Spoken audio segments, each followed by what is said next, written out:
It's Throwback Thursday here on Main Street Sports Today, presented by the Tennessee Orthopedic Alliance of Columbia. I'm Maurice Patton, along with Wade Neely. We are both coming to you from our homes on this Thursday and excited to be with y'all for the next couple of hours talking local, regional, and national sports topics. One day closer to the weekend, Wade.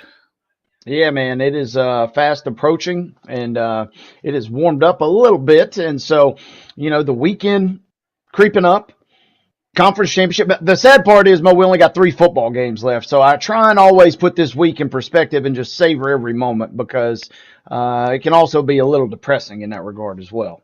You know, when you think about it that way, you're right. So I try not to think about it that way. But Yeah, you got to just let it go in one and out the other. If you dwell on it, it'll get the best of you. it will. But we do have a couple of really good ones coming up this weekend. So it feels like we're going to kind of end things on a bang. So looking forward to that. A lot of football to talk about.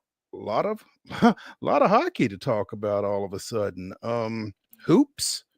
It's the full Monty right now here on Main Street Sports Today. In the second hour, we'll be joined by friend of the show, Thomas Harding of MLB.com, as we'll continue to talk a little bit about the 2025 Hall of Fame class, who they got right, maybe who they missed. And Thomas will be a voter for the 2026 class. So hopefully he can give us a little insight into what he's thinking, if he's already doing some advanced planning and that kind of thing, what his ballot may look like this time next year. So looking forward to getting with Thomas. Always a good time when we do. In the next segment, we will be joined on Coach's Corner, presented by 10 Pin Alley, by newly minted Pope John Paul II football coach Rock Batten, coming back to the mid-state area after a year down in Georgia.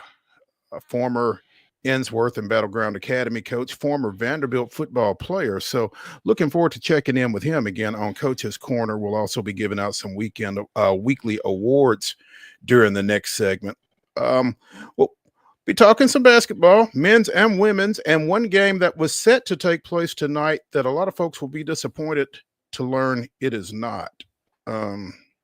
Pretty high-powered matchup. We'll get into that here later in the show, as well as some college action from last night, some NBA action from last night, and a little football. Again, got the playoffs coming up, but we've also got some off-field stuff. We mentioned yesterday that Terry McCormick of TitanInsider.com was able to get President of Football Operations, Chad Brinker of the Tennessee Titans, in a one-on-one yesterday, and we'll kind of take a harder look at that piece that Terry's got up again at TitanInsider.com and kind of walk through that a little bit. We've also got some Tennessee Sports Hall of Fame news. Friend of the show, Brad Willis, is at it again. They have started naming their 2025 induction class. This will be the 60th induction class for the Tennessee Sports Hall of Fame, and one of its members will be a former Tennessee football standout, former NFL standout. Looking forward to talking a little bit about that and more. So again, plenty to get to here over this next couple of hours, and looking forward to doing so. Wade, what do you think? Shall we? I think it's going to be good. It's always good to be with you. It's good to be with everybody. Time to throw it back later, and time to, let's get this. I'm revved up, partner. Let's get it rolling. Awesome. I'm glad you said that. We will be throwing it back here on Throwback Thursday to a recent conversation that we had with Nashville-based former college football official Russ Pulley, whose assignment at the Pinstripe Bowl over the holidays will be his last on the field. Let's check in with him and see what he's got planned next as he takes off the stripes. So looking forward again to that Throwback Thursday segment at the top of the second hour as well. But yeah, let's go ahead and get into yesterday's results and today's schedule on the Rundown. This is the Rundown. Let's kick it off in style, folks. The Thursday rundown is off, and it is running here on Main Street Sports today. One score of note last night, just one, but it was a good one. Memphis had a big lead, and then it turned into a medium lead, but they still win nevertheless, 132 to 120 in Memphis last night versus the Charlotte Hornets. Again, that was our lone result from last night. That's the Brandon Miller-less Hornets, by the way. The former Cane Ridge standout again. We talked about it a couple of days ago. Suffered a torn wrist ligament last week and is out for some time. So I don't quite know how to take the Grizzlies struggling without him, but they were up 20, close to 30 the whole game and had to hang on to win by 12. It was a snoozer. Everybody got what they wanted, if you catch my drift. The Grizzlies won, and the Hornets continue to wave and the Hornets didn't. Yeah, they keep waving the white flag in that regard. So we roll on. Our schedule for tonight, these are double headers on the high school ranks, and both are beginning at 6 o'clock. We have Franklin Classical, who's going to be at Dixon Academy, and Stratford will make a trip over to Whites Creek. Again, both double headers, and both set to begin at 6 p.m. College doubleheaders tonight. It'll be Tennessee Tech visiting TSU. Those games get underway at 5 o'clock, and you can see them on ESPN+. UT Southern is on the road deep in Georgia, taking on Point University. It'll be a Southern States Athletic Conference doubleheader that begins at 5 p.m. Also capping our doubleheader action will be at 5:30 tonight as Montevallo makes the trip to Trevecca. Women's basketball matchups for this evening. 6 o'clock start for North Alabama in Clarksville against Austin Peay.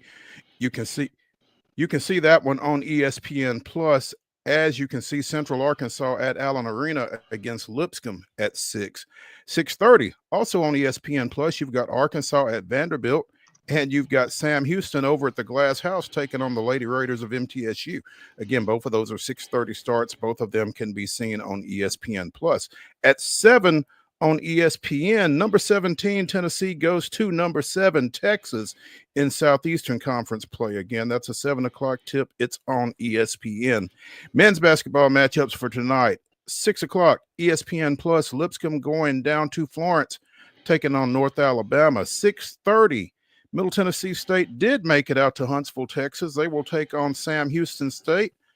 6:30, ESPN Plus. Also at 6:30, also on ESPN Plus, Austin Peay is at Central Arkansas. And on the ice, trying to make it 5 straight, the Nashville Predators go out to San Jose. That's a 9:30 puck drop, and it's on FanDuel Sports. Ladies and gentlemen, that is your rundown.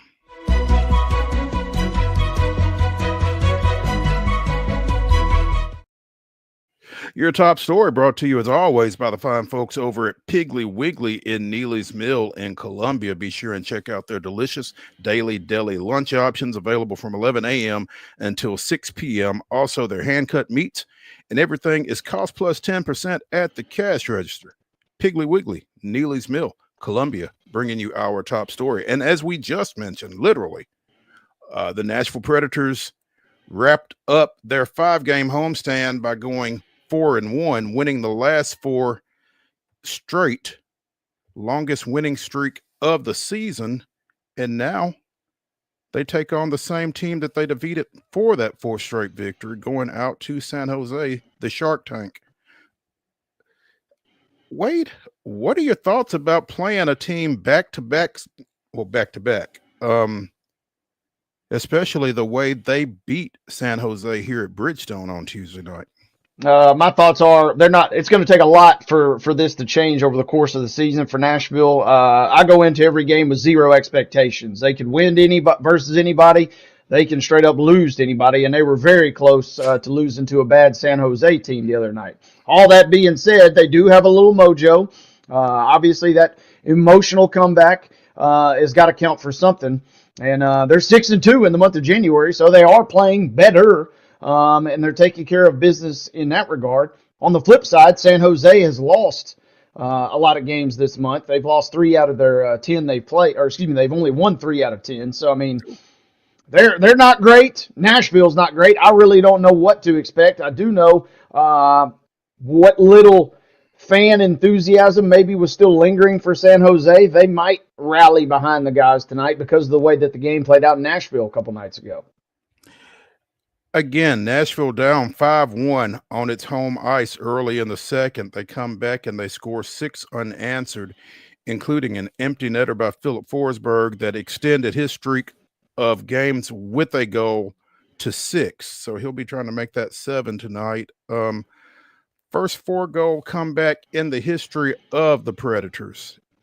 And as we talked about this over the last couple of days, you certainly don't want to be in the position to make that kind of history. But I guess if you are, it's nice to do so. They had been 0-173 when trailing by 4 goals. And, I would venture to say that a number of other teams have similar type records in that situation. I mean, overcoming a 4-goal deficit isn't very easy. No, that's not supposed to happen. That's the exception to the rule, right? And that's what made that win so special for Nashville the other night. The fact that they were able to somehow, some way, pick themselves up off the mat. And yeah, it speaks to San Jose's ineptitude. That they're a franchise that a 4-goal lead is not as safe as you might imagine, but it also shows the gumption that this Nashville team still has. They still got a lot of firepower. They've not played to the caliber as some folks might have expected with said firepower, but they're still battling and playing well. And if you wanted to look for a little extra juice, a little extra mojo tonight, there will be a certain netminder playing for the Sharks tonight who's got a little history with the Preds. So Askarov all but certain to start this game tonight. And can you blame the San Jose coaching staff after your netminder gives up 6 and then the empty netter the other night? I mean, kind of surprised we didn't see him come in after a pulled situation the other night, but it looks like Askarov will go this evening for San Jose. I'm glad that you mentioned that because I was just getting ready to say one of the sidelights for me, I would think, is who's going to be in goal on both ends of the ice. Because yeah, fair question there too. Georgiev had an awful night late for San Jose. Saros got pulled for the Preds, and I'm not sure exactly how you pronounce this guy's name, but who came in and got the win for Nashville in goal? Aminen? Anumin. Hey, there we go. I'm a novice when it comes to hockey, so that's about as good as we're going to get on this show, I think, between the two of us today. Wade, you are the radio voice. I did go to one game. I will give you that. I went to a game. That's about the extent of my Preds experience this season, though. I will give you that. Yeah, Annumin, Justice Annumin, Annunin. There's no M in there. Annunen. He had 15 saves, only gave up the 1 goal on Tuesday night. So, I mean, again, do you roll Saros back out there, or is it the backup who, gave you some pretty good time between the pipes in Tuesday's win? I'll be interested to see how that works out. Yeah, I don't know how that necessarily plays out, but for me, if I'm part of the coaching staff, or especially in that goalkeeping department, you could probably do well. Hey, it's a weird road trip. You're doing a quick little turnaround to San Jose. Maybe give Saros a little extra night's rest after kind of a little bit of a stinky performance. Maybe give Ananen a little extra run too. I would not be shocked if they made that move for the fact of what we saw play out on Tuesday night, but also, give Saros a little bit of an extra rest before you kind of start getting into a few more on this road swing. Yeah, that's a fair train of thought. We'll see if Brunette agrees with you or not. Again, 9:30 puck drop for that one. Askarov isn't the only guy with ties to this team. Mikhail Grandlin leads the team in scoring, 14 goals, 26 assists, so 40 points for him. Don't think he scratched Tuesday night, so he'll probably be looking to get things going tonight against his former team. So, again, should be interesting. Preds going for their 5th in a row, which would be a season high, as is the 4 in a row that they have currently gotten. Preds 47-29-8 all time against the Sharks. They have won their last 5 against San Jose. Mm-hmm. They have won their last 10 against San Jose, and they have won their last 5 at San Jose. So a lot of signs pointing in the right direction for the Preds tonight. So, like you said, look for a stinker. Yeah, I mean, we've seen this time and time again. Everything is kind of trending in that direction. But you got to go out and you got to play, and both of these franchises are desperate to get wins. It feels like Nashville still, maybe it's just because we're closer and have a little bit more familiarity, but it still feels like they have a little flicker internally of hope when it comes to the postseason. It feels like that may be on its way out in San Jose. So if that is a factor at all, maybe that plays into it tonight, but should be a good one. And I'll be tuning in and out, assuming my FanDuel app works, of course. That's a 50-50 proposition every single night. Shout out to FanDuel for being one of the worst apps known to man on the planet. But I'll have the Australian Open going on the big TV, and I'll probably flip the Preds on the second TV if we can get that thing rolling. Oh, FanDuel catching strays, or maybe not even strays. Yeah, it was Bally's before them. Now just FanDuel just has to absorb the blow these days. So maybe it was a direct hit. Yeah. Let's take a break and let's let Wade calm down. Here on Main Street Sports Today, when we continue Throwback Thursday after the break, we'll be going to Coach's Corner, and we will be joined by Pope John Paul II football coach Rock Batten. Stay tuned.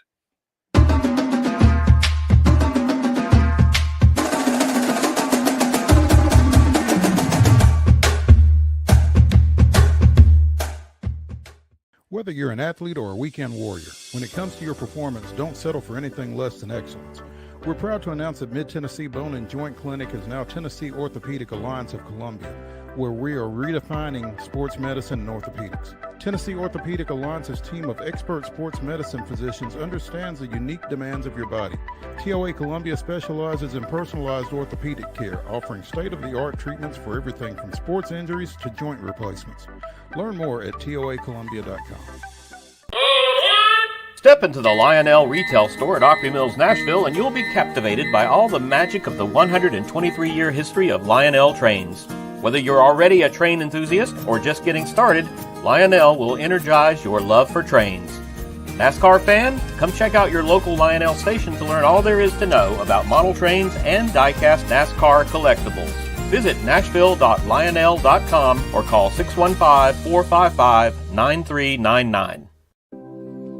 Custom Stone Handler supplies over 600 distributors and suppliers with quality stone products. Along with River Stone, we produce and distribute over 100 building, landscape, and other bulk products. Our goal is to provide quality products, service, and partnerships to ensure our customers' success. We firmly believe that the measure of any person or company is how they treat other people and customers. Give them a call at 931-490-4990 or visit CustomStonehandlers.com.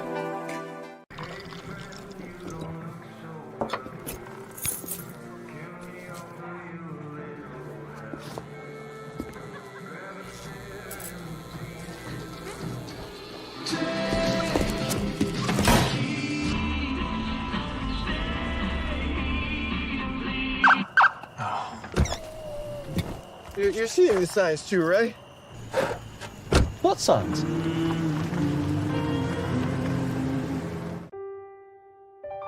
This holiday season, the largest lantern festival in the country returns to Nashville Zoo. Experience more than 1,000 all-new, handcrafted lanterns, towering creatures, magical worlds, and a North Pole village. At the center of it all, the Smashville Ice Rink. Welcome back to Zoolumination at Nashville Zoo. Bigger, brighter, and better than ever.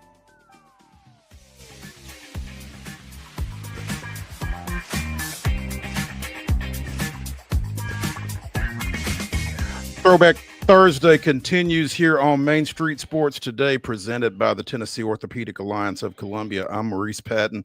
That's Wade Neely. And it is time for Coach's Corner, presented by 10 Pin Alley. Eat, play, party. Again, we're pleased to have with us former Battleground Academy, former Ensworth head football coach, and newly named Pope John Paul II coach, Rock Batten.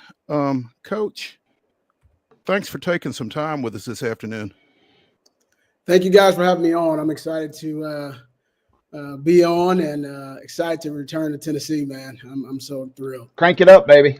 Yes, Yeah, sir. Yes, sir. absolutely. Let's get it going. So, true story. Coach Batten spent the past season down at Savannah Country Day in Georgia, but had already been mutually committed, he and the TACA, the Tennessee Athletic Coaches Association, to coach in the TACA East-West All-Star Classic in mid-December up in Clarksville. So Coach Batten comes up, coaches the winning West squad in that ball game, and as we are walking off the field, I'm saying to him, I wish somebody would kidnap you and keep you up here while you're here. Now, I need to know, was this in the works at that time, Rock? It was not. It was shortly after that where some conversations started to take place. But I laughed about that. Of course, you and I after the fact when you said that because it stuck in my head. But no, but it's it's something, and it was a thrill first off to coming back to coaching that game. TACA and Coach Marbett, who I think the world of, and that whole Murphy and that whole organization there. I just kind of fulfilled my obligation that they selected me last year. And so it was thrilled to come back, to see a bunch of guys that I know really well. My staff was amazing, and the kids we had were amazing, have a lot of fun. But it felt good to be back in Tennessee, just, old stomping ground and all that. But wasn't in the works then, but, shortly thereafter, some things started to transpire, and here I am, and excited to get it rolling, get going. I'm always fascinated, Coach, when a coach has had such a lengthy tenure at the high school level in one state and then goes to another. The transition, because I've from a journalistic standpoint, I don't know if I could ever really figure out another state's layout just in terms of whatever sports it is that you're covering. What was it like making that transition to Georgia private school football? It was a quick learning curve. I mean, some of the general rules as far as, state to state, they're the same in terms of practice and those things and protecting the players. But more so it's just about learning the area. There's a couple of things that are a little different. They have a thing called padded camps that exist in Georgia where you can really have half pads on and thigh boards, no knee pads, and do some work with 5 or 6 other teams in the summertime, twice. That's different than Tennessee. I'm not saying that's good or bad. We weren't able to do that because of my time in arriving, but there was a few adjustments, not a lot. The biggest portion when you move from state to state is, learning the area, learning the other local coaches, because you're the outside guy coming in. And Savannah is a very secluded, not secluded, but very small area when you compare it to Middle Tennessee and Nashville. And so it was just, trying to connect with coaches here locally and learn the way of the ropes of things done here in Savannah. But at the end of the day, it's still, it's young people you're coaching. It's still football. You got people you have to report to, administrators. You got a coaching staff, and you still have to do a good job and build relationships and put the best product on the field and where it looks the right way and is done the right way. At the end of the day, that's still the essence of it, no matter what state you're in. A few rules here and there, but not a ton. A lot of guys don't wear their knee pads, or their knees are not as covered in Georgia compared to Tennessee. So I didn't have as many of those kind of issues. But it's still football, still young people, still administrators and kids want to be coached hard, want to be loved and mentored and guided, and have fun doing it. And more importantly, anything when you're at private schools, get an amazing education. As you kind of made that trip and made that journey, now you return. Have you learned anything in particular, anything jump out to you that you may have picked up, whether that's about you yourself or you as a coach, kind of as you migrate back now into Tennessee? A lot of it would be just the coaches that I work with, continue to have patience as a coach. I think that's something I've been fortunate to coach this game from the high school to the collegiate level for 25, 26, almost 27 years at this point, a long time. And just, continue to have patience in what you do and stay committed to what you do.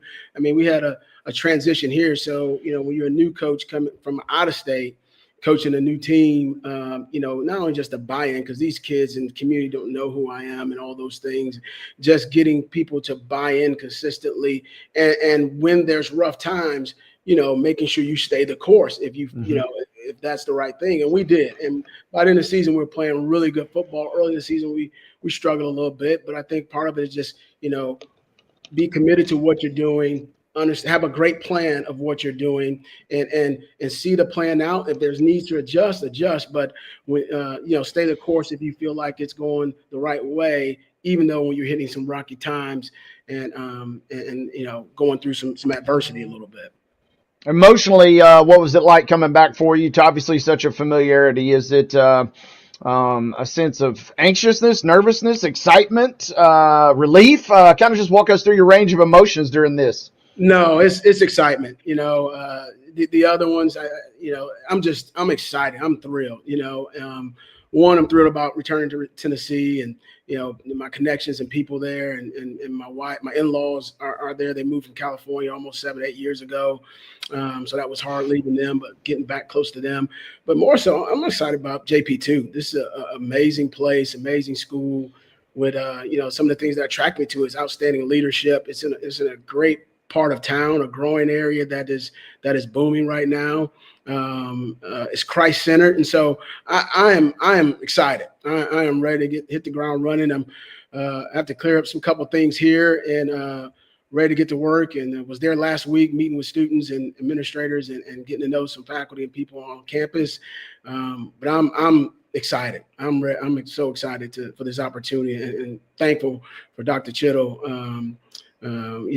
Selected me as the head coach and the leadership and administration there at the school. Mm-hmm. Rock Batten, new Pope John Paul II football coach, joining us here on Coach's Corner, presented by, I just went blank, 10 Pin Alley, Eat Play Party. Coach Batten led Savannah Country Day to a 5-7 record this past season, but Deion Sanders, when he went to Colorado, coach, said he was bringing his baggage with him, and it was Louis Vuitton. Talk to me. Is there a quarterback controversy in the offing at JP2?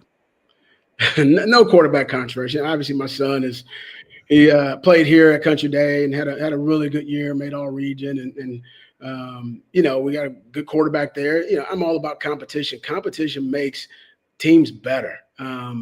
My son has known that for a long time in this situation, being a quarterback. Sometimes I remember earlier, I go, man, it's so much easier if you're a center. Nobody really, sometimes people don't look at the center. I do, because he's important, because the offensive line is important. But no controversy. We're just going to compete. We're going to compete and make sure our young men are ready to play. He knows he's got to be ready to play, and he's up for the task. And we hadn't had a chance to talk to the quarterbacks that are currently on campus, just besides the meet and greet and some brief conversations. But as soon as I arrive and some things transpire, that'll happen.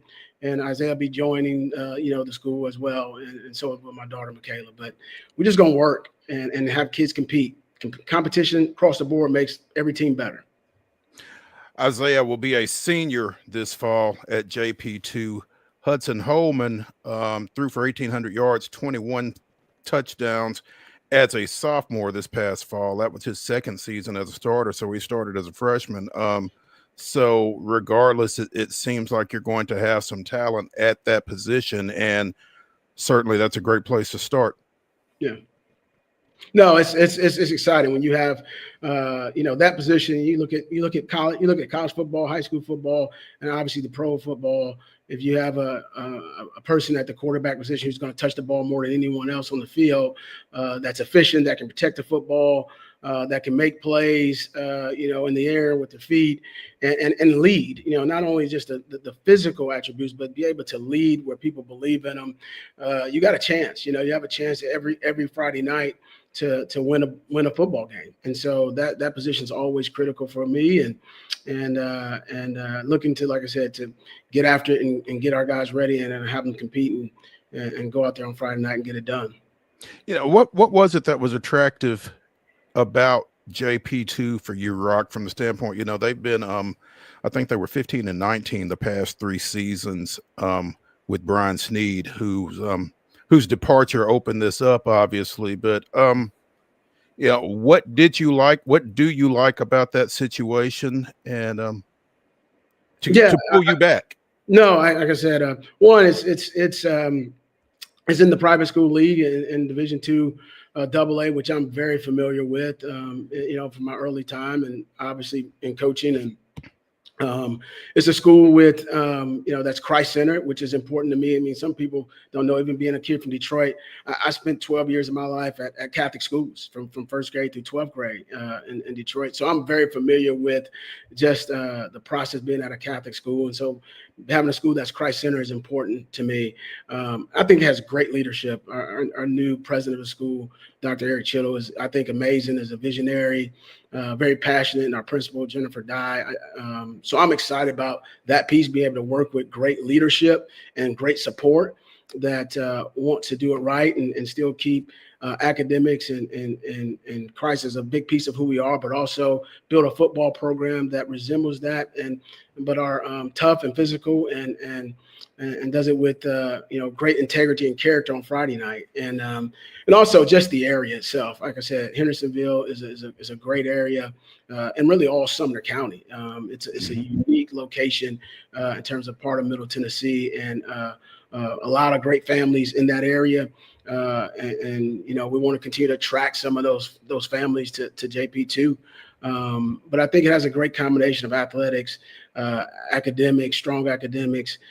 God is a part of the culture there, and great art programs. So I think it encompasses all the great things, and we just have to continue to put a staff together and get our kids to work and believe. And when I met with those young men last week, when I addressed the team, you can see in their eyes they're hungry for success, and they want leadership and guidance. And so I'm just looking forward to get it going and getting my staff together and guiding our guys down the right path.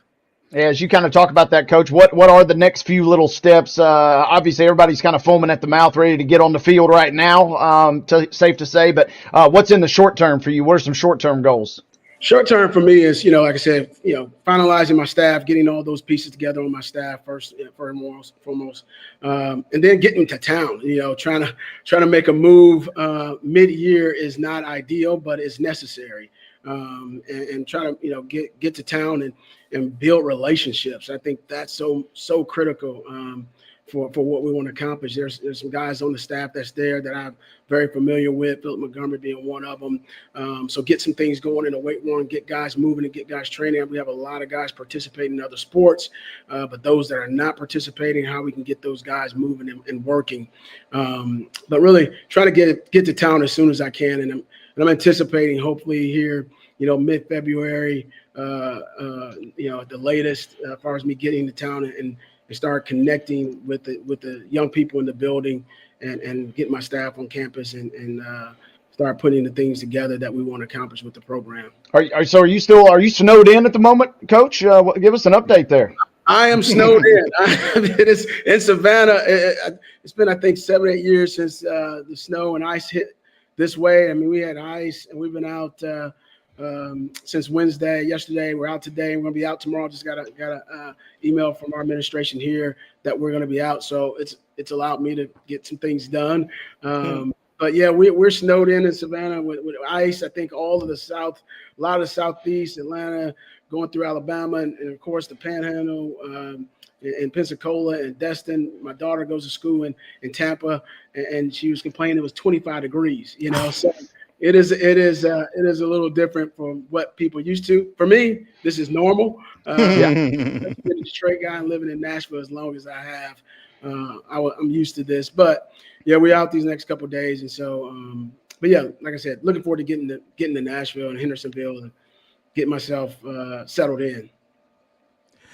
Rock, looking at the schedule, and I'm sure you have as well. There is a looks like a week 9 matchup that might be a little bit intriguing for some folks. I don't imagine there are too many players still around at Battleground Academy from when you were there, but I'm sure you've probably got a little familiarity with some of that staff and some folks on that campus. What are your expectations as far as, you know, how it's going to hit you when you step back on that campus for a ball game?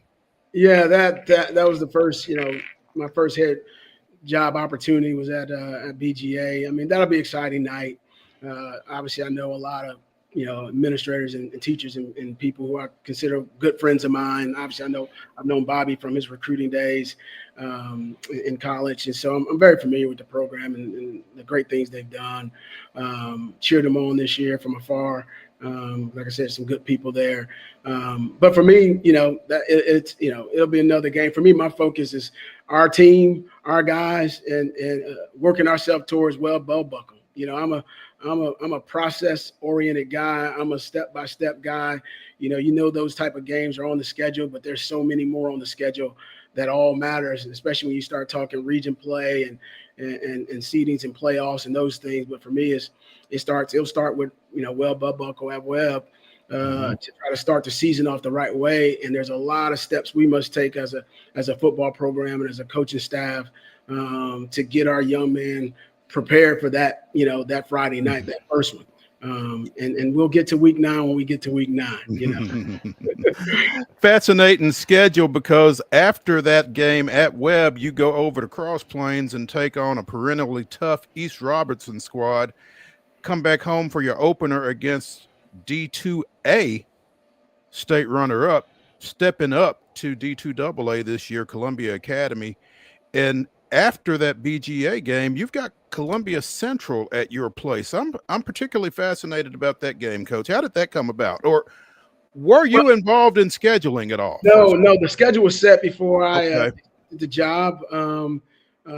As I was going through that process, I did see the schedule, and it's a stout schedule. It's a great schedule, especially our non-region games are tough teams. You got a Columbia Central, which I'm very familiar with from my days coaching Insworth and scrimmaging those guys and what they've done, and obviously East Robinson and Webb. I mean, it's a challenging schedule, which is great. You want to be challenged. You want to be you want to have a chance to get ready for all the things that's thrown your way in the D2AA playoffs with the teams out of Memphis and the teams out of Chattanooga area. It's a great league, and in our region, arguably, there's several teams in our region alone who are going to be in the hunt. So we're week in, week out, we're going to have tough competition, and I know that, and understand what that looks like, and know how to prepare our guys to handle that, because it will be some adversity we'll face, and we'll have to be able to bounce back and deal with it and push through week to week and through that type of schedule. When you have a tough schedule like that, it's about numbers and staying healthy. You want your team playing really good football, in October, later in the season, as you make that chase towards the playoffs. But we'll take it week by week, and I recognize it's a challenging schedule with some really good teams that we're playing. Rock Batten, new Pope John Paul II football coach, joining us here on Coach's Corner, presented by 10 Pin Alley Eat Play Party. Rock, again, welcome back, and appreciate you taking some time with us this afternoon. Well, I thank you guys. I really appreciate it. And like I said, I'm excited and thrilled to be back, and just looking forward to being in the area, coaching up all the great young people at JP2, and hopefully talking to you guys again, Mo and Wade. I enjoyed this. I'm sure maybe when we play Columbia Academy or Columbia Central, we may get back on here and have a chance to chat again. But I appreciate you guys having me. Plan on it. Absolutely. No doubt. Rock, we appreciate you. We'll talk to you soon. All right, you guys take care. Blessed day. Thank you. Hey, before we get out of this segment, we need to mention our weekly awards. Our Custom Stone Handlers In to Win Life Team of the Week is the Zion Christian Lady Eagles. Picked up a couple of wins over the past week. The weekend question is January 13th through 19th. They defeated Dixon Academy 55-20 and Lancaster Christian 35-29. So the Zion Christian Lady Eagles are our custom stone handlers in to win life team of the week. Besides the military, there is no greater team building function than athletics. Custom stone handlers invites you all to get in the game.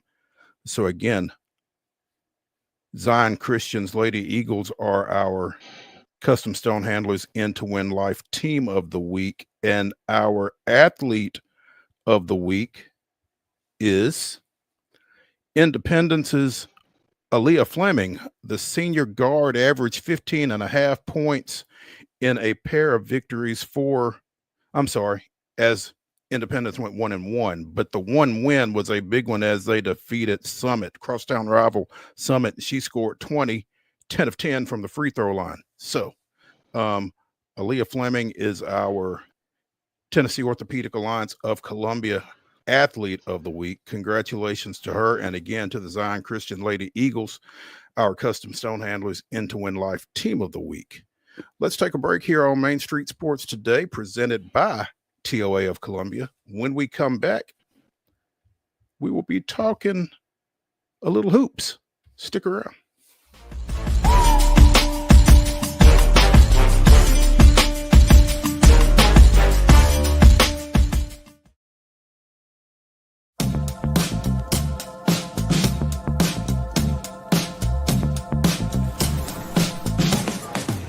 Do you want to be a bad man? Yes, you do. Do you want to taste sweet salvation underneath the summer moon? Do you need another hand now? Yes, you do. Go see Miss Josie down on Columbus Avenue. All right, Columbus Avenue. At Delta Dental of Tennessee, we know our success begins and ends with providing superior quality service, and that includes serving those who need it most. This year, we're celebrating 25 years of giving back to the community we call home. Delta Dental, along with our Smile 180 Foundation, supports Tennessee's dental colleges and oral health education, children's hospitals, free and reduced cost dental clinics, and other like-minded charities. Here's to the next 25 plus years of ensuring healthy smiles.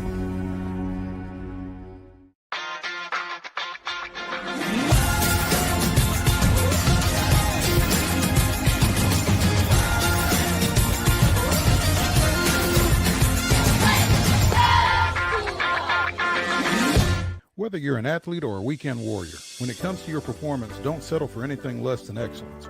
We're proud to announce that Mid-Tennessee Bone and Joint Clinic is now Tennessee Orthopedic Alliance of Columbia, where we are redefining sports medicine and orthopedics. Tennessee Orthopedic Alliance's team of expert sports medicine physicians understands the unique demands of your body.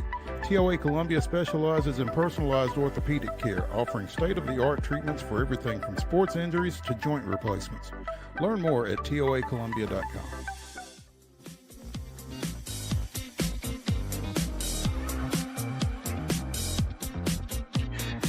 Welcome back to Throwback Thursday here on Main Street Sports Today, presented by the Tennessee Orthopedic Alliance of Columbia. That's Wade Neely. I'm Maurice Patton. In our next segment, we'll be throwing it back to a recent conversation that we had with Nashville-based college football official Russ Pulley, who worked his last game over the holidays at the Pinstripe Bowl. It's nice being able to check in with him and just talk about college football officiating, some of his memories of it, and what's next for him as he steps off the field. So be sure and check that out at the top of the hour. Right now, though, we're going to talk a little basketball, and we're going to start with a game that will not take place as scheduled. If you are a women's basketball fan and you had kind of blocked out tonight, well, drop back and regroup, because number 2 South Carolina will not be hosting number 5 LSU tonight as originally scheduled. You know, we talked on Tuesday with Chip Walters during our MTSU segment about travel logistics and that kind of thing, and how tough things can be when you get winter weather such as we've gotten. Well, apparently LSU's women weren't able to get out of Baton Rouge to Columbia for this matchup as scheduled. So they are expected to be able to get out today. And the game is now set for tomorrow at 5 o'clock Eastern. So that'll be 4 here. I don't know what that does to TV plans, unfortunately, but that is the situation there. Yeah, wild situation in the sense that you're talking about LSU and South Carolina being impacted by winter weather and snow, right? And so as that region and pretty much everywhere around us, it feels like, except for Tennessee, kind of deals with the fallout of that. That is the casualty, and so you just get an extra little day to get your appetite built up. But it's good to know that everybody, sure, they tried to pull this off as best and safely as they could, but it sounds like it was just not possible.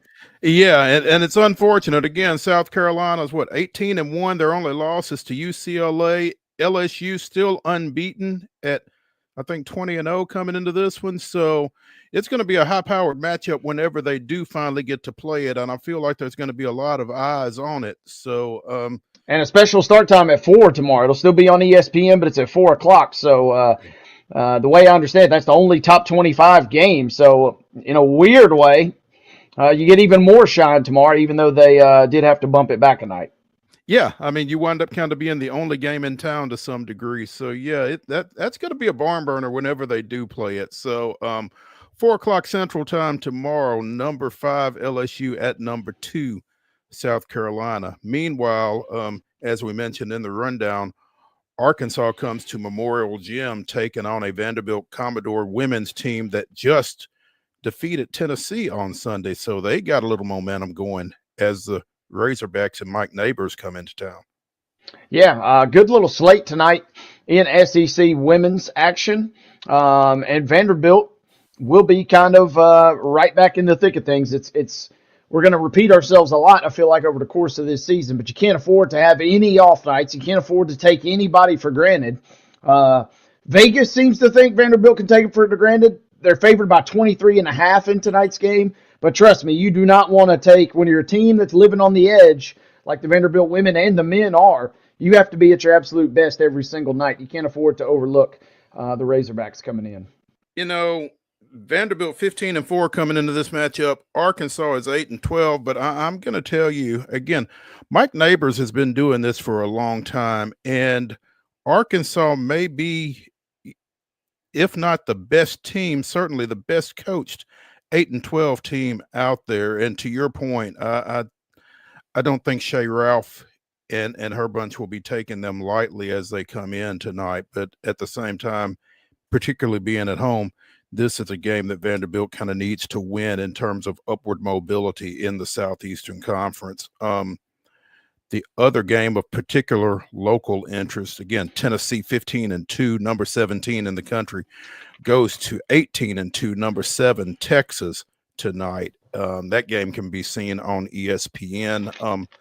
By the way, again, that Arkansas Vanderbilt game will be shown on ESPN Plus. But yeah, this Tennessee Texas game was a big game before it became a Southeastern Conference game, you know, going back to Jody Conrad and obviously the late Pat Summitt. This has always been a high-profile matchup, and it continues to be with Vic Schaefer and Kim Caldwell. And, you know, the Lady Vols obviously trying to bounce back from that tough loss that they took Sunday at Memorial Gym. So should be interesting as well. Yeah, going to be a high-profile showdown. Would, like you said, would have been if it were not with SEC implications tied to it. But Tennessee will have to be at their very best, and obviously still playing that wait-and-see game with Kim Caldwell. And any day now, sounds like Coach Jenna Burdett met with the media for the first time all season on Tuesday. So don't know if that's, we start, speculating and we start becoming medical professionals here. But the thing is, whether it was Caldwell or Burdett that's maybe taking over on the sideline, it's going to be tough. Vegas says Texas is favored by 15.5 tonight. Tennessee will have to hit some of those patented threes, hopefully early, to stay in that game, because it feels like Texas a little more entrenched. Not a shot at the Lady Vols, but they're still on the come up, whereas Texas is kind of already on solid footing. They are definitely still on the come up, and to your point, it's really feast or famine the way Tennessee goes about its business. They put up a lot of threes. If they're going down, the other team's going to be in trouble. If they're not, they're going to be in trouble. And it really is as simple as that. They went through a stretch where they were getting some stuff close to the basket Sunday in the second half against Vanderbilt, and that's what kind of allowed them to get back in that one. But, still, live by the three, die by the three. So we will see how that one goes out in Austin tonight. Looking at some NBA action from last night. Cavs Rockets. Former Brentwood Academy, short-lived Vanderbilt standout Darius Garland came into that game shooting 90+ from the foul line. Only 6 other players in the National Basketball Association were as accurate as Darius Garland at the free throw line. So, of course, Darius misses 2 of 3 in the final 5 seconds that helped Houston pull out a 1-point victory last night. Crazy game. And this is wild. I had this one pulled up on the league pass, and I kind of turned it off because Houston looked like they were in control of the game. And then inexplicably, Tari Eason commits a flagrant foul on Garland, and they take the standard 6 minutes of real time to review and make sure everything is sorted. The Cavs get 3 free throws and the ball, and you got Garland going to the line. You're saying, holy cow, we're about to do this. We're about to get a clutch win on a night where we probably didn't deserve one. And then it fell apart, missing the free throws, and then Donovan Mitchell missing at the buzzer. He had missed one just prior to that, too. But I had the game on and turned it off, and then my phone starts pinging and with an update and, gives a brief headline. And I'm like, wait a sec, what did I just miss? And, very uncharacteristic. One of the top free throw shooters. He's having a great season, but it was not there down the stretch. That was a good win for Houston to hang on. What you missed, Wade, was Cleveland going on a 19-0 run in the fourth. Yeah, I flipped it off. I said, well, this baby's put to bed here, as it was looking grim for those guys. So props are battling back in a hostile environment versus a team that is one of the top 6 or 7 teams in the association. Most would agree, and so you get there, you take your chances, right? You have your best free throw shooter. You got Mitchell with a couple of cracks at it down the stretch. Unfortunately, none of it went your way. Otherwise, that would have been an all-time steal of a win. No doubt. Cleveland and Oklahoma City are now each 36-7. Houston has the 4th best record in the league at 29-14, but Houston is the only team in the NBA that has beaten both Cleveland and Oklahoma City. So there's a little resume builder for what that's worth in the NBA. And you mentioned the Thunder. That was another game that I had pulled up for a minute. Shea goes for 54 last night. We're streaking toward not just if he is going to be the MVP, but is he going to be a unanimous MVP, which will be the first time in close to a decade, the last time that Curry pulled that feat off. So unreal performance. First time he goes for 50+ this year, 54. The Jazz were sneaky competitive last night. That's what led him to stay in the game as long as he had to. The situation in Miami with Jimmy Butler is getting borderline ridiculous. Butler has been suspended again by the Heat for missing the Wednesday night flight for tonight's game against Milwaukee. Butler had plans to join the team Wednesday evening, but was told, you know what, just stay home. Miami plays Saturday at Brooklyn. Butler is suspended for both tonight's game and Saturday's game. This is his 2nd suspension this month. And again, I think I asked this when the first one was announced. If you've got a guy that doesn't really want to play for you anyway, are you really punishing him by suspending him? I mean, you're getting in his pocket, I guess. But other than that, how much is this impacting Jimmy Butler? Yeah, I mean, I suppose you're just trying to preserve. It feels like a deal's inevitable, right? And it feels like Gotta it's be. inevitable. It feels like it's inevitable for both sides. So on one hand, he doesn't have the chance of getting hurt if you don't roll him out there, which obviously helps your trade value. And then on the other hand, you are going to have to deal with the rest of your team when he is out of there. So, you're kind of doing the right thing as far as preserving team chemistry and, this and that. But, yeah, I mean, this is just kind of an ugly situation for everybody involved. And kind of just the latest chapter until we get a deal done at some point. And I did see this. Jimmy throwing some shade, man. I got my Grizz gear on. He said to Mark J. Spears he's open to trade, quote, for any team except Memphis. So I don't understand that. Come on, Jimmy. They're the third best record, the fourth best record in the NBA, and got one of the best records since like November, like the second best record since November. So come on, man, show some love. What? I don't understand that. I wish must not like barbecue or something. I don't know what's going on. Or not. He's not a Gibson Donuts fan. I'm rocking my Grizz Gibson Donut shirt today, so maybe Jimmy's got something against those local eateries. I don't know what his deal is, but well, I mean, he's got to get something figured out. If he don't like barbecue, he don't need to be here no way. But yeah, suspended for 2 games due to, quote, a continued pattern of disregard of team rules, insubordinate conduct, and conduct detrimental to the team. It pretty well covers it. I mean, the only thing I don't understand is why is it not just an indefinite suspension almost at this point, right? Why are we kind of just prodding along a game here and a game there? Why not just say, hey, he's suspended until further notice? Absolutely. It's all got to do with the trade value, presumably. You're trying to save your culture and your locker room because you are still in the mix in the playoffs in the East, but you're also trying to wheel and deal and get the best package available for this guy. Shifting gears just a second, it seems like it was comeback Wednesday in the Southeastern Conference last night on the men's side.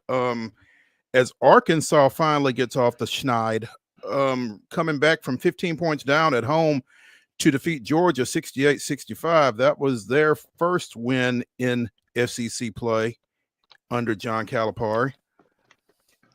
And South Carolina got up 14 on visiting Florida last night before the Gators came back and scored with less than 5 seconds to play for a 70-69 victory. The SEC continues to be crazy.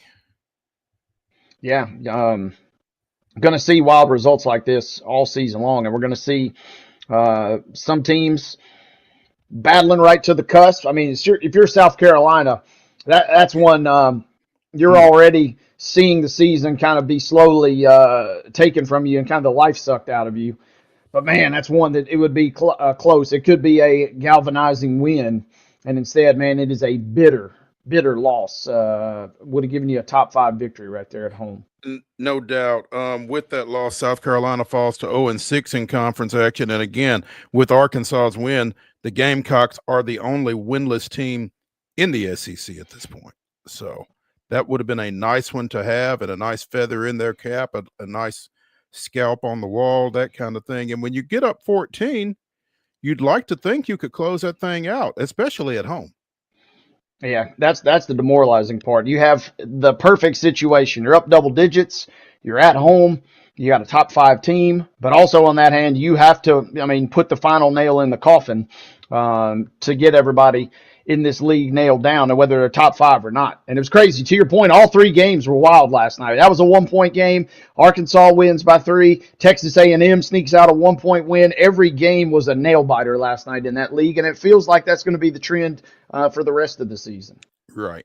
Absolutely. Our number 1 here on Throwback Thursday is in the books on Main Street Sports Today, presented by the Tennessee Orthopedic Alliance of Columbia. When we come back for our number 2, again, it is Throwback Thursday. We'll be throwing it back to our recent conversation with Nashville-based former college football official Russ Pulley.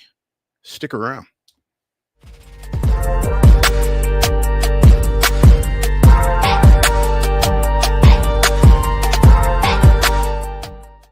Hi, I'm Dr. Vilai Saisuka, CEO and founder of Premier Foot and Ankle Centers of Tennessee, here in Murfreesboro.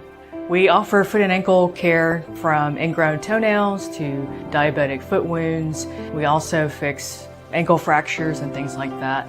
Call us today to schedule an appointment. We look forward to seeing you. Because here at Premier Foot and Ankle, we believe that the journey begins with happy feet.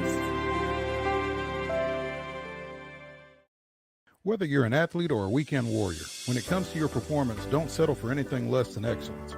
We're proud to announce that Mid-Tennessee Bone and Joint Clinic is now Tennessee Orthopedic Alliance of Columbia, where we are redefining sports medicine and orthopedics. Tennessee Orthopedic Alliance's team of expert sports medicine physicians understands the unique demands of your body.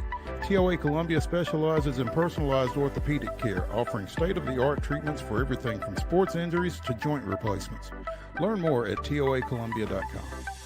Jones & Lang Sporting Goods here in Columbia has been outfitting teams, officials, and anybody else from T-ball to college for 50 plus years. Be sure and check them out at 931-388-8060 or online at jonesandlang.com. Jones & Lang Sporting Goods, the look of a winner. Zion Christian Academy, zioneagles.org or 931-388-5731. You can schedule your appointment. Go tour their campus. It is beautiful over there, and you're definitely going to want to see it. Again, it's zioneagles.org. Give them a call, 931-388-5731, and schedule your tour today. Custom Stone Handlers supplies over 600 distributors and suppliers with quality stone products. Along with River Stone, we produce and distribute over 100 building, landscape, and other bulk products. Our goal is to provide quality products, service, and partnerships to ensure our customers' success. We firmly believe that the measure of any person or company is how they treat other people and customers. Give them a call at 931-490-4990 or visit CustomStonehandlers.com. Piggly Wiggly, located in Neely's Mill Shopping Center, is Columbia's locally owned and operated Cost Plus 10 grocery store dedicated to serving the community with low prices and smiling faces. Piggly Wiggly offers fresh, hand-cut meats daily as well as daily hot plate lunches from their deli counter. You're certain to see smiling faces and a helping hand when you're here at Piggly Wiggly. Come by and check out our fresh produce, high-quality meats, and more. Down home, down the street, we'll see you at the Pig.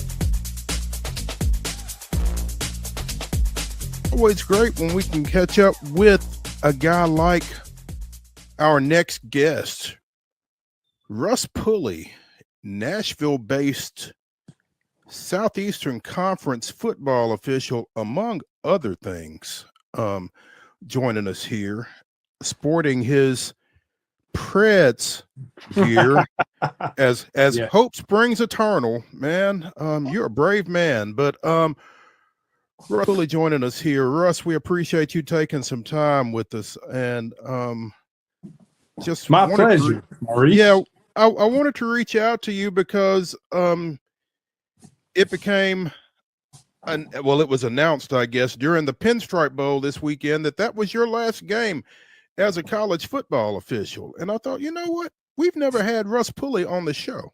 We need to fix that. Well. Well, you are correct that the announcement was accurate. I decided in February of this past year that I would make this my last season, and it became official last week. So thanks for having me on. What prompts an official to shut it down? Well, a lot of things, but I'm 66 years old, and when I turned 60, I started looking at each season and evaluating whether or not I would come back for another season, based on a lot of things, based on performance, based on how I feel about the season, the upcoming season, whether or not, you have the desire to come back and prepare, because preparation is a lot of preparation that goes into a season. And for me, it became one of those things where I talked about it with the boss, and I don't want to deteriorate at all. And I really didn't feel like I was deteriorating in terms of my performance. And the boss didn't either. But you don't want to get to the point where you look at your previous season and say, well, I should have left a year ago, because that's always the talk among officials. And there's also this this thing in the officiating community that many people say that officials don't really know when to leave, and I didn't want them to tag me with that. So, and the third component is, I work in the middle, and the NFL doesn't do that anymore, but college does, and you tend to take a little bit of a beating. And for the first time in my career, even though I made the decision in February to leave, first time in my career, I ended up getting banged up and having to miss time on the field. I broke my leg, tore my hamstring, and had a high ankle sprain at the hit at Arkansas.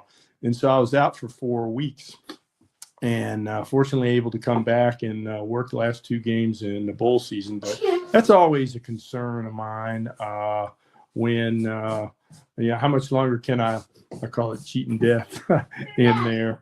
So I was really comfortable with the fact that this would be it for me, and made that decision in February, and I feel good about it. It's a little bit bittersweet because, when you leave 25 years doing something, and it finally hits you, and it just hit me last week, then I have to deal with that. But I'm still comfortable with the fact that I'm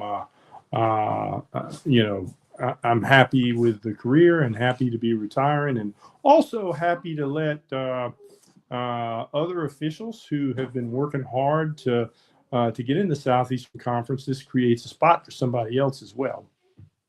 It's funny that you say that specific concept right there, Russ, because, I work a lot with sports at the high school level, as does David, and we hear that people aren't getting into officiating. So, I mean, where...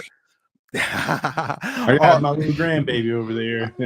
I understand. Are there people coming along to fill your spot? Yeah, well, we definitely are. We feel like we're in good shape in the immediate future.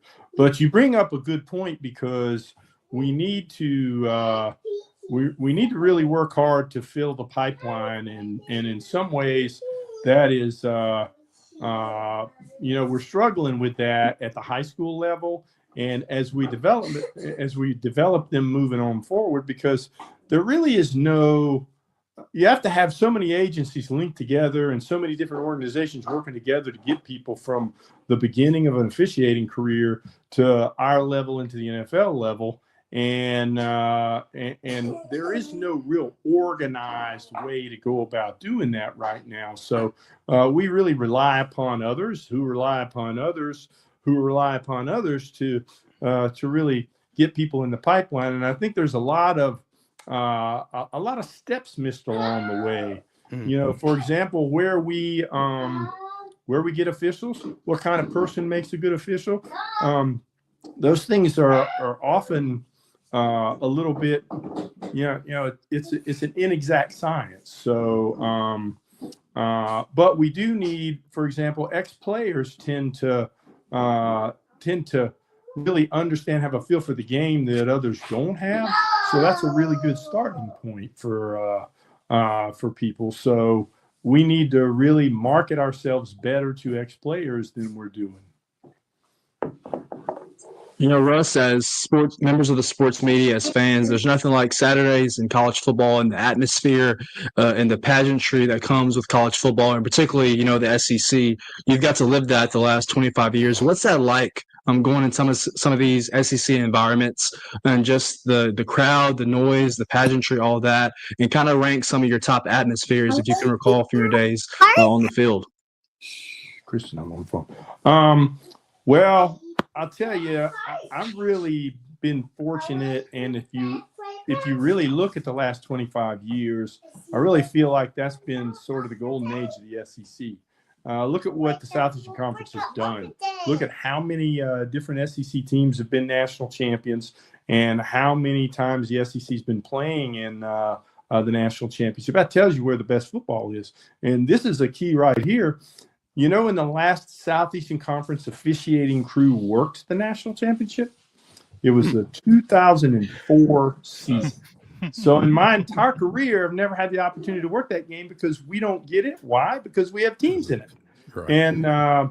And you think about how it's spread out. Your point is really well taken because it's a great league, and we really feel like that the environment and the atmosphere and the importance of the games is really pretty incredible in the regular season.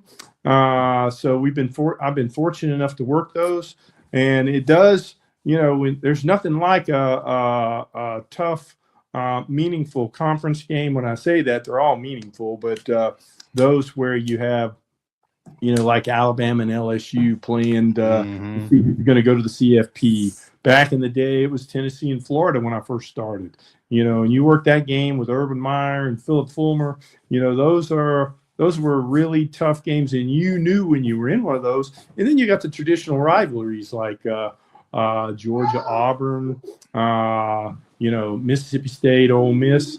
And you go into those games, and it's a totally different kind of football game. And it doesn't matter what the score is or what's on the line. Those rivalry games will test you, and those have been really good. To the question of people often ask me what the favorite venues are. I really don't have a favorite because nearly all of our schools create a unique environment of their own. I mean, you go into LSU and there's nothing like that. A night game at LSU. My last conference game was Alabama and Auburn, and there's no better environment than that. It doesn't matter what's on the line for that game. I remember working that game when it was one of Coach Tuberville's last games, and he knew he was going to take a beating. He only brought 65 players to the game, and he told us that. He said, "Let's get this thing over as quickly as possible." I said, "Coach, there's 60 minutes on that clock. We can't rush that." And they did take a beating, but it had been a while since Alabama had won that game. And the remarkable thing to me is when a score is as lopsided as that is, typically the crowd leaves. There was nobody left, and they were screaming just as loud for the last touchdown as they did the first one. So those are kind of things that we get to experience that I think nobody else does, really. And they don't have that in the NFL. They don't have that in other leagues. They've got a little bit of it, but they don't have it. To the extent that we do. So it has been a privilege to be a part of all that and to experience it. But as an official, at the same time, we have a job to do. So, condition yourself not to get too caught up in the emotions of the environment, and you do your job and you focus on doing your job properly. So that can be a little bit of a challenge when you're first coming into the league. Russ Pulley, longtime college football official out of Nashville, joining us here on Main Street Sports Today, presented by the Tennessee Orthopedic Alliance of Columbia. Russ, you talked about getting folks into the pipeline for officiating. Take us through your progression from non-official to one of the SEC's finest. Well, thank you for that. And I will. I was born as a baseball umpire into officiating. My dad was a baseball signer. So when I was basically 16 years old, he got me officiating as a baseball umpire. And that's how I broke in, earned some stripes. And what's interesting is, that was in Virginia. And my career, I was an FBI agent. And when the FBI sent me to Nashville in 1985. And when I came here, I was coaching a women's basketball team out at, Westminster Presbyterian. And I know you're going to know these names, Maurice, but Bill Harris and Doris Armstrong were the two guys who were officiating my basketball games. And they were there at every game. And we started talking. And I told them I was a baseball umpire. So they got me involved in umpiring down there in just the little leagues. And then I started calling high school ball. And then I was exposed to guys who were doing all three sports. So I did all three sports at the high school level until my son was born, and I just cut it down to football. And at that time, we we really, football was a passion of mine. I really loved doing it, and we made it a year-round thing there. We started preparation in January for the upcoming season, and never really thought about doing college ball at all. And then, a buddy of mine with whom I worked, he jumped into the college arena, and so I remember working the 97 state championship game, made the decision I was going to give that a whirl, and finally and jumped into it and started progressing. The Ohio Valley Conference hired me, and then I spent a little time 1 year in the Sun Belt, and Bobby Gaston met me and put me on his list, and 2 years later I was on his active roster. So that was my progression. Many people do it differently. But there's really no set path for anyone, but you do need to develop. In high school is a really good place to develop because you get a lot of snaps working. Little league on Saturday, high school on Friday, freshman games on Thursday, middle school games on Wednesday. That's a lot of snaps that are valuable in your development stage. Not all at the same skill level, obviously. No, but you still learn at that level for sure. Yes. Watching. I typically, Russ, watch sporting events with my cell phone in one hand and with my eye on the screen. But friend of the show, Ryan McGee at ESPN McGee, tweeted out Saturday, and Ryan is a friend of officials as well. His dad officiated in the Atlantic Coast Conference for a long time, but he says, good on the Pinstripe Bowl TV truck for recognizing umpire Russ Pulley working his final game after 25 years as an SEC official. He's also spent 40 plus years in public service as a firefighter, paramedic, police officer, state trooper, FBI agent, and Department of Labor investigator. It sounds like to me, Russ, that officiating is the least interesting thing you've done. Well, that depends on who you talk to. So it seems like anytime anybody ever invites me to speak at any event, whether they want to talk about things I did in the FBI or whatever, football seems to be the most interesting when the questions start pouring in. But I've been fortunate enough to work in areas that I really enjoyed, and that progression was fun for me. So it's been really good in both arenas. And just the fact that you had the opportunity to be recognized on a national level like that, I would imagine that has to mean a lot, because I know that it's not something that you get into for the recognition, but at the same time, it's sure nice to get it when it comes. Well, yeah, I certainly don't seek that out, and I did see that. The reason I saw it is when people heard what was put out at the Pinstripe Bowl, I received quite a few comments from friends of mine and others, and they did pass that along, and that was awfully kind of Ryan McGee to do that. I'll say that for sure. That was really nice of him. Russ, one of the great things about being an officiating, I know this, I work basketball at the high school level, is the relationships that you get to build with your comrades, your fellow officials. As you kind of reflect on that in your career, who are some people that come to mind, just the friends and relationships that you've able to build over the last 2 decades? There's no question that's the case. I think lost prop there. Any official will tell you that the most important thing about officiating to them is the relationships and the bonds that they create with their fellow officials.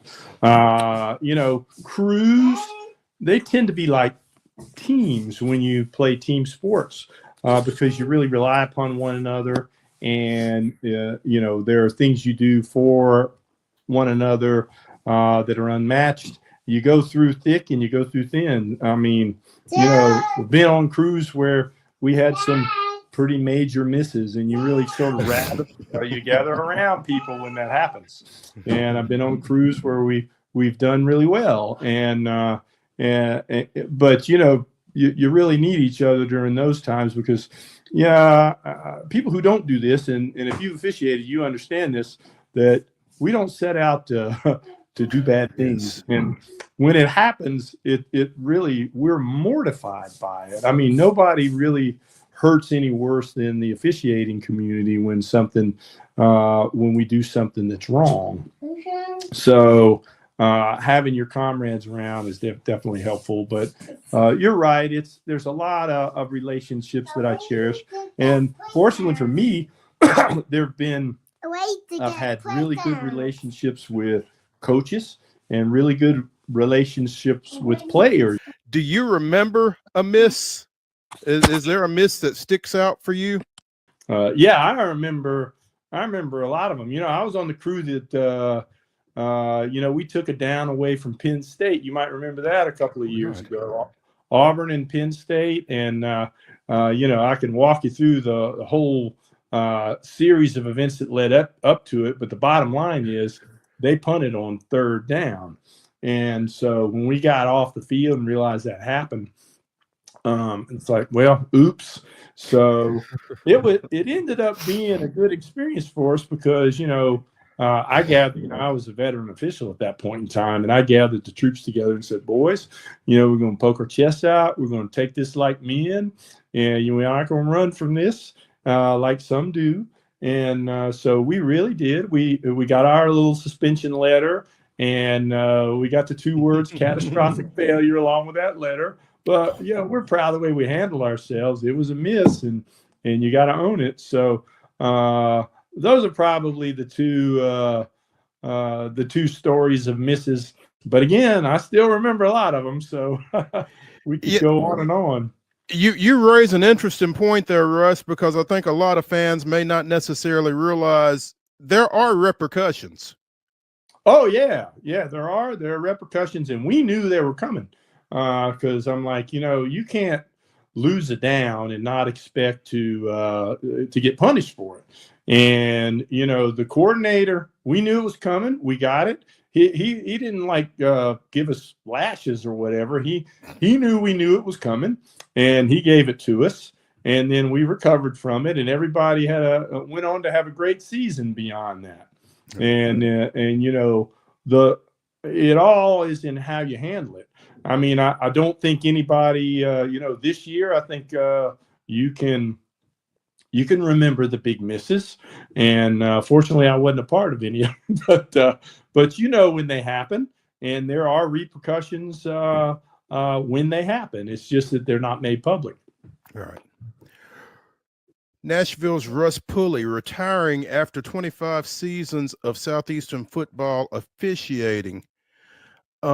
Russ, should we look for you on a football field sometime? Maybe at the high school level or anything like that? Or I would doubt that I'll ever be officiating again, but I have a real passion for development. So I'm gonna try to find some role somewhere, maybe with the SEC. They won't make those decisions for another couple weeks, but I do have an interest in development and helping officials develop. And so I will find some kind of role in that arena. I don't know whether it'll be at the high school level, to college level, or where it'll be, but that'll be what I'll seek out if I don't get offered something like that. Awesome. Russ, we appreciate it. Salute you for your service, and look forward to seeing what happens next for you, man. All right. Well, thank you so much for having me. Thanks for thinking of this, and feel free to reach out to me anytime. Maurice, I've known you for a while. Your work's always very good, and we'll always enjoy seeing it. So thank you, sir. We appreciate it. Take care. You too. We'll catch up.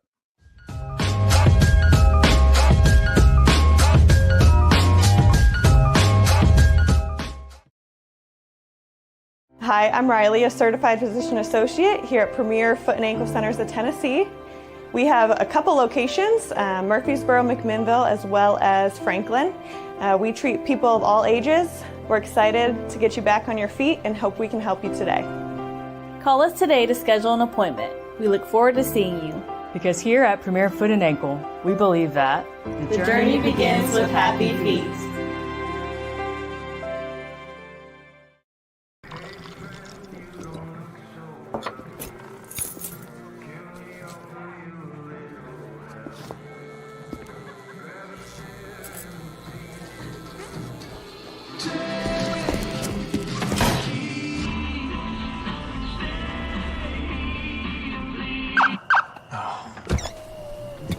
You're seeing the signs too, right?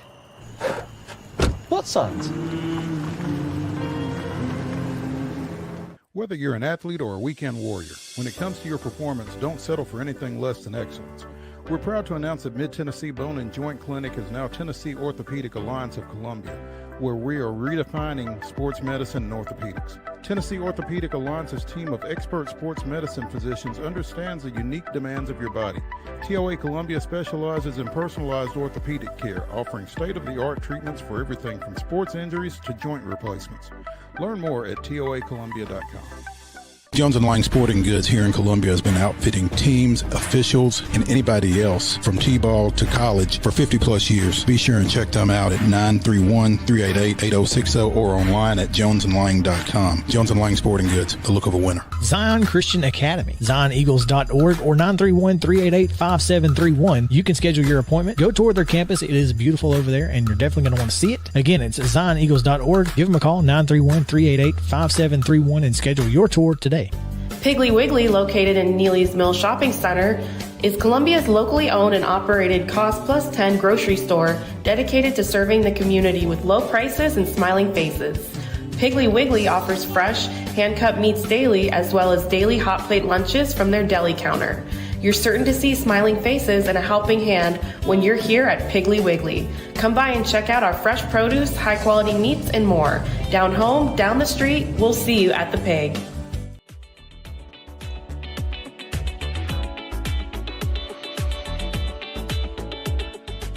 It continues here on Main Street Sports Today, presented by the Tennessee Orthopedic Alliance of Columbia. That's Wade Neely. I'm Maurice Patton. Really enjoyed listening to our conversation. Well, my and David's conversation. I forgot, Wade, that you weren't involved with that, but it was good to hear. It was, man. That was good stuff. Really enjoyed talking to Russ, and he's been visible in and around Nashville for a long time, not just with football officiating, obviously, but good dude, and wish him well in whatever happens next for him. But that was nice to go back and listen to again. Pleased to have with us now Thomas Harding of MLB.com, covers the Colorado Rockies, has done it for a long time and has done it well, and has done it long enough that he has finally earned a ballot for the Hall of Fame for the 2026 process with the Baseball Writers Association of America. So, Thomas, thanks for joining us, man. Good afternoon. Hey, thanks for having me. Yeah, that vote eligibility is, I guess, long in coming and should have happened many, many years ago. But the baseball writers didn't allow in MLB.com for a long time, and then you had to work 10 years to get 10 consecutive years to get the vote. So I guess I'm on my 24th year of that 10-year wait period. So there you go. Well, better late than never, I guess. So what was it? Did they not like y'all because you were internet, or because you were employed by MLB, or what was that? It was a combination of both, and at times it seemed like the standards changed. There were some carefully written rules to keep us out until we were in there. So I guess we're all one big happy family now. 10 consecutive years with the same publication on the same beat. What exactly is that? Their rule is 10 consecutive years in their organization. So you're covering Major League Baseball and you've been deemed a member of their organization. Okay. All right. Well, congratulations. You got 2.5 times their requirements. So well worth it, I guess. When the announcement was made Tuesday of Ichiro, CC, and Billy Wagner. What was your reaction to that? Was that about the way you expected it to go down? Was there anybody that didn't get in that you expected, or what? Just what was your reaction?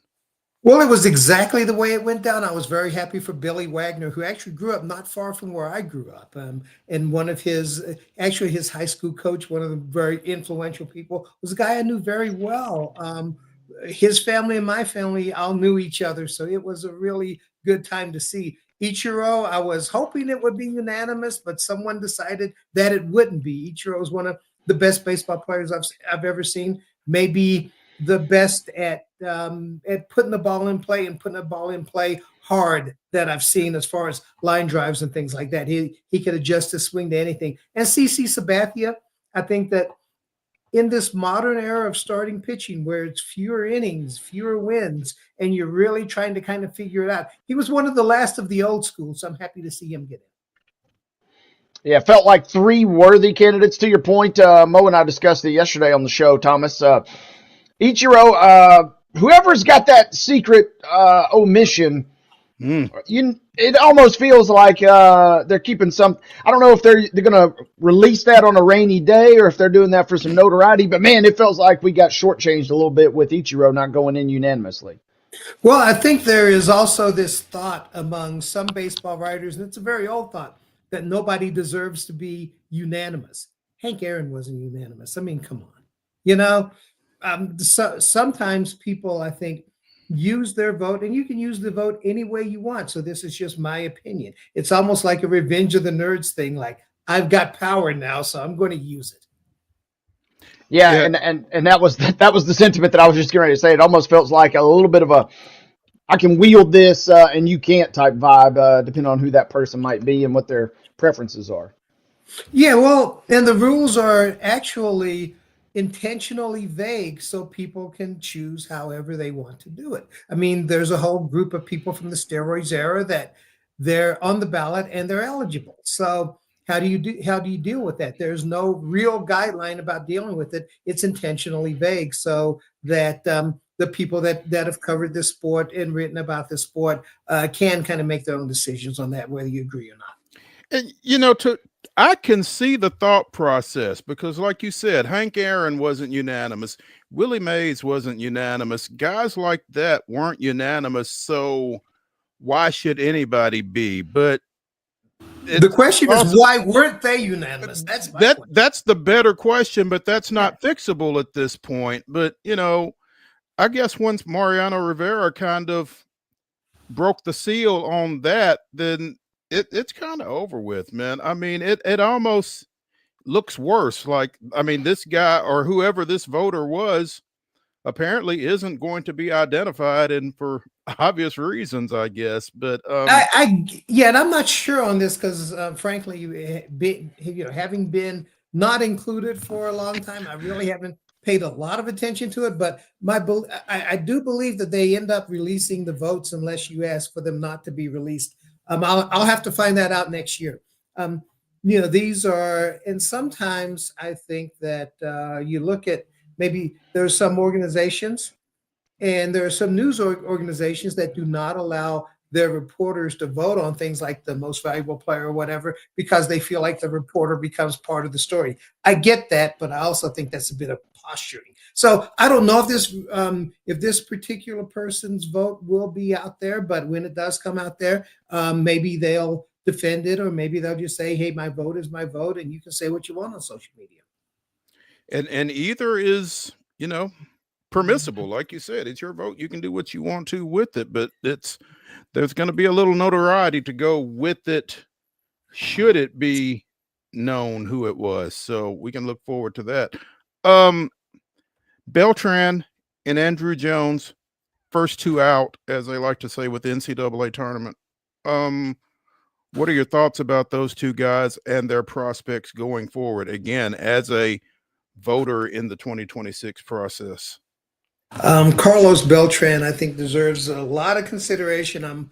My first thought, and I don't vote on, like, for most years I voted on the Cy Young. Sometimes, last year I voted on a different award. I usually reserve most of the comments on that until the time to vote. because what I like to do is really study it. But just off the top of my head, Carlos Beltran is a lot closer to my vote. He's a guy that I would think, yeah, I'm probably going to vote for. Andrew Jones, he's a guy, especially the prime of his career.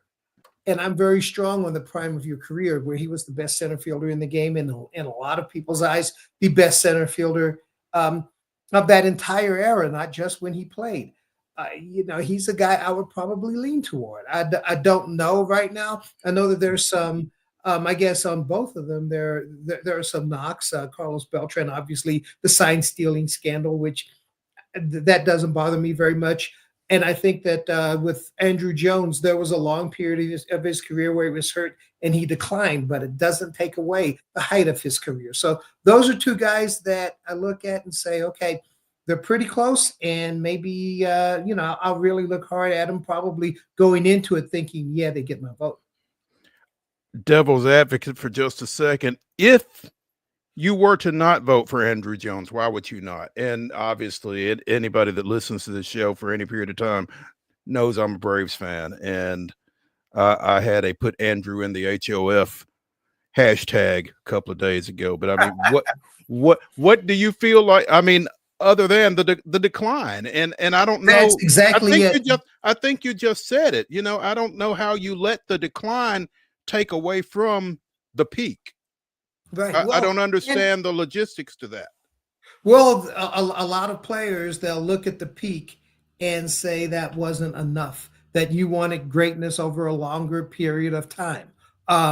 So that's where that comes in. Now, with Andrew Jones, he stayed around, he played through some injuries in his career. And let's face it, guys get a lot of money. I don't know that you punish them for staying around, for teams wanting them to be a part of them at the end of their careers. But the Andrew Jones, that seems to be the biggest knock on him. However, he is inched toward it. So a lot of people believe that, especially based on his dominance in center field and also in that Atlanta lineup for a long period of time, that maybe he is a Hall of Famer. So I'm looking at, you look at the vote totals, and it seems that a lot of people think he is one. Are you concerned with time running out on him? Next year will be his next to last year on the ballot, and he's at 66.2% this time around. What I find is that guys who are close to the end, and I dealt with that with Todd Helton and with Larry Walker, that there is a bump toward them. Also, guys like that, they usually get a very big push from their teams and from the sabermetric community. So what happens is the voters really get to spend more time looking at their numbers. Did they get to be a better player? No, they didn't get to be a better player because they've been retired for 15 years now. But I think that especially when you get to the end and there's a lot of attention, then maybe you have the opportunity as a voter to look at it again. And maybe those who are pulling for you, often it's your team. It's your team's media relations group. It's members of the sabermetric community that keep looking and looking and looking at these stats over and over and over again. Probably not the most fun guys at parties, but guys who can really help you assess a guy's career. I think that those things work in your favor toward the end of your time on the ballot. Thomas, you mentioned the steroids era earlier. Can't go too far in that discussion without mentioning A-Rod. And Alex Rodriguez gets 37.1% of the vote. There's a New York Post article that said he's stuck in Hall of Fame purgatory with no chance of getting out. To me, that sounds like he's stuck in Hall of Fame hell, but I get the sentiment there. So I'm curious, is there a path with still 6 years of eligibility for A-Rod to maybe make a case down the road in your mind? Well, if you look at the group of voters, there are some that are voting for him, some that aren't. Now, when they put in that whole group of folks from MLB.com who have been around for at least, 10 years now? At least. Yeah, exactly, at least. For many of us, it's at least. Then, does this group of voters come in with a different attitude toward the steroids era? That I think that would be the big question for someone like an A-Rod. Does he get an immediate bump and then continue to work toward being voted into the Hall of Fame? I don't know, because I haven't talked to everybody about it. Everybody has their own feelings about it. My personal feeling, and people will yell at me over it, is I have a hard time knocking people from the steroids era. Now, I understand A-Rod's situation, the fact that he was caught after testing. That does put things in a little bit different perspective. However, there were wonderful players that, yes, they used or probably used steroids. But here's my question. When you look at them, say a guy hit a whole lot of home runs and he had a steroid cloud, which is, let's just hypothetically say Barry Bonds, okay? At that time, especially if you look at the Mitchell report, it was widespread throughout the game. Here's my question. Has anyone ever taken each home run and said, did this come off of a non-steroid user? Did this come off of a steroid user? There are steroid users at all positions, pitchers, position players, or whatever. Until you do that and say, well, we think he cheated on these home runs, it was the game. It was this museum honors the game in its eras. It shows who the best players were under the rules that were played. There was a brief period early in the game where ground rule doubles, what we call them now, were home runs. So that's my feeling on the steroids era. Thomas Harding of MLB.com joining us here on Main Street Sports today, presented by the Tennessee Orthopedic Alliance of Columbia. Thomas, you talked about teams and sabermetrics groups and that kind of thing kind of getting on folks as bandwagons later in their Hall of Fame candidacy. Sometimes teammates get on your bandwagon as well, as in Chipper Jones, who tweeted, I want to ask all HOF voters one question. If Andrew Jones plays for the New York Yankees for 15 years with 10 gold gloves, 400 home runs, 1,300 RBIs, is he an HOFer? Let me answer for you. First ballot. Time to have a conversation about HOFers chiming in. 75 living members can make sure it's right. Now, his support for Andrew aside, why don't living Hall of Famers have a vote? You know, you see this with the Heisman process where Heisman Trophy winners have a vote on going forward the Heisman Trophy. I mean, it kind of makes sense to me. Who knows better than somebody who's in the Hall what it takes to be in the Hall? You know, there's an argument for that. Now, I will put this, Dave Parker finally got in this year. When I was covering a lot of the minors and some of the majors, when people talked about Dave Parker, I'm talking about the contemporaries in the game, they said, this guy's a future Hall of Famer. He didn't get in with the writers voting. He got in on one of those era committees that did allow former players in. I think that the way that the Hall of Fame is set up, and frankly, the way the Baseball Writers Association, if you look at what I've been describing, it's a very powerful organization. I personally believe that the organization should be powerful because the access of reporters is always something that they have to fight for. But this is part of maintaining power, like the broadcasters. Vin Scully never had a vote for the Hall of Fame, but it is under the Hall of Fame's rules, the BBWAA that vote for the Hall in this particular phase. They do have other phases that they allow former players in. I just don't know. You would almost have to obliterate all the rules that have existed forever for the Hall of Fame and come up with a new voting procedure. So while there is an argument for it, I understand why it is the way it is. Makes sense. You and I chatted a couple of days ago as we were setting up your appearance today. Again, you've got a vote in the 26 process. And as Wade and I said when we were talking about this yesterday, the 26 first-timers aren't particularly an inspiring group. Right. Yeah, I am not sure exactly, from the newcomers, here's the thing that's going to happen. And I feel like maybe this is where the guys that you necessarily don't want at your parties are going to come into it.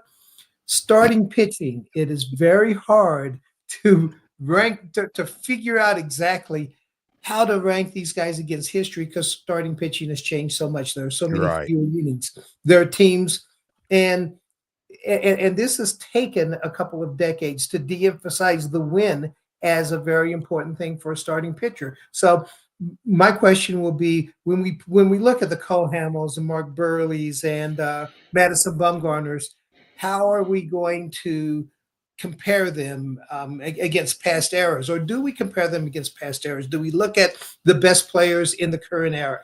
So that will be, when you look at maybe not the most exciting group of people coming onto the ballot next year, I think that'll be the question that will be asked repeatedly. I know I was at actually a wedding this weekend, and there was a broadcaster, and she was discussing how low the percentage of starting pitchers that are in the Hall of Fame, and it's going to get lower. Is that really is that really a good representation of the game when we have an era where almost no starting pitchers have the numbers that compare to the past? Thomas, speaking of starting pitchers, another guy on this list, yeah, he's known for his career and, all the World Series championships with the Yankees. But how about Astros legend Andy Pettitte? I'm reading some comparisons that say that he maybe is trending kind of toward like a Larry Walker, where he might be cutting it real close, but there might be a groundswell to get him in maybe in his final year or two on the ballot. He's still got a few remaining. Yeah, I would agree with that. And we go back to the Chipper Jones question. He pitched a whole lot for the New York Yankees. And there are a whole lot of voters who covered the New York Yankees. And there are voters. I mean, I remember years ago where one voter actually said publicly that he withheld Roberto Alomar's Hall of Fame vote because he didn't play well when he played for the New York Mets for a year or two. It's ridiculous, absolutely ridiculous. But the New York bump will help him. I think that when I go back and I look at that era, and I remember watching World Series and some of the things that he did, to me, he trends toward the Hall of Fame now. Now, when the guys that, okay, let's invite him to the party, but they're in the, just like they're in the corner talking about Hall of Fame percentages here. I do wonder, when this is examined and re-examined, could Andy Pettitte be kind of a test case for people, at least of his era, if not this era, to see what's a Hall of Famer? What's the definition of a starting pitcher who's a Hall of Famer? There was a guy that I hadn't thought about, and I didn't realize time has slipped away. And but it's good to know that he potentially has a few more. But I was fascinated, and that's what made me think of it when you mentioned the starting pitching, because it is an interesting breakdown going forward as we kind of continue to move further toward the present with these guys. Thomas, when you mentioned the Yankee impact, it reminded me of the legendary Beano Cook, who once said so famously, you have to play for Notre Dame or play well against Notre Dame to have a shot at winning the Heisman. And it feels, when you said that, it kind of lined up for me. That suddenly makes a lot of sense in this situation as well. Thomas Harding of MLB.com covers the Rockies for 24 years.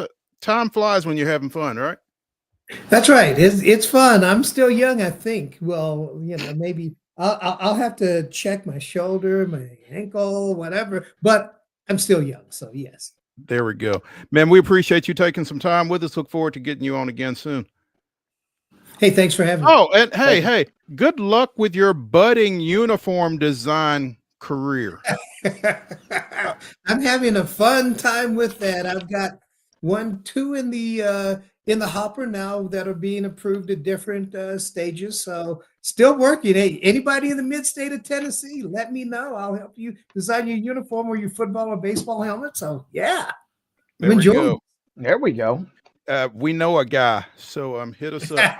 Thomas, we appreciate it, Thank man. you, Thomas. Thanks. Thank you very much. All right.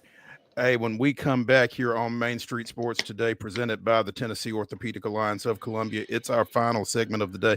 We'll talk a little football. Stick around.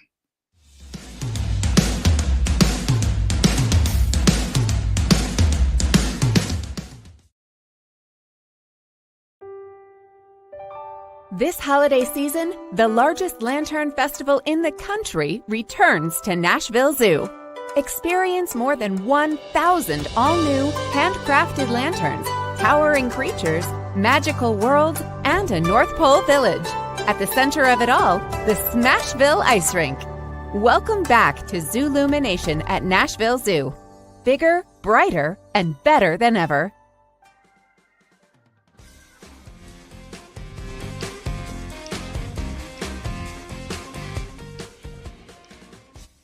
Closing out Throwback Thursday here on Main Street Sports Today, presented by the Tennessee Orthopedic Alliance of Columbia with a little football. We mentioned this article during yesterday's show before we really had a chance to look at or digest it, but Terry McCormick of Titan Insider was able to sit down with Tennessee Titans president of football operations, Chad Brinker, for a one-on-one yesterday prior to all of the other media availability that Brinker and Mike Barganzi, the new GM, had over at Ascension St. Thomas Sports Park. And I would encourage you, if you're a Titans fan, to go and take a look at it. It's pretty lengthy, but it provides a little insight, I would think. Wade, I don't know if you've had a chance to take a look at this or not, but Terry kind of got into some interesting questions with Chad, and the president of football operations had some answers. And I don't know. Have you had a chance to look at this? I'm going through the meat and potatoes. The stuff that I read yesterday when we first brought it up was obviously I wanted to know the question about what happened with Rand Carthon. And then obviously the second question you want to know if you're a Titans fan is what the heck is the quarterback situation right now. And it's cool to see kind of a, yes, this is in text. It'd be a lot better if we were privy to really see the video of this. But like the private media says yesterday, well, that's locked in a vault for some reason from the Titans folks. But even in print, it's still kind of nice and refreshing to see. You get a little more than the constant sound bites that you're used to hearing at almost every press conference. Yeah. And to your point, the Rand Carthon decision, I have a lot of respect for Rand. He means a lot to me professionally as well as personally. The guy hired me. This was a tough deal, but at the end of the day, we didn't win enough football games, and ultimately a change was made, and Amy had asked me to help her take us from a 3-win team to a championship team.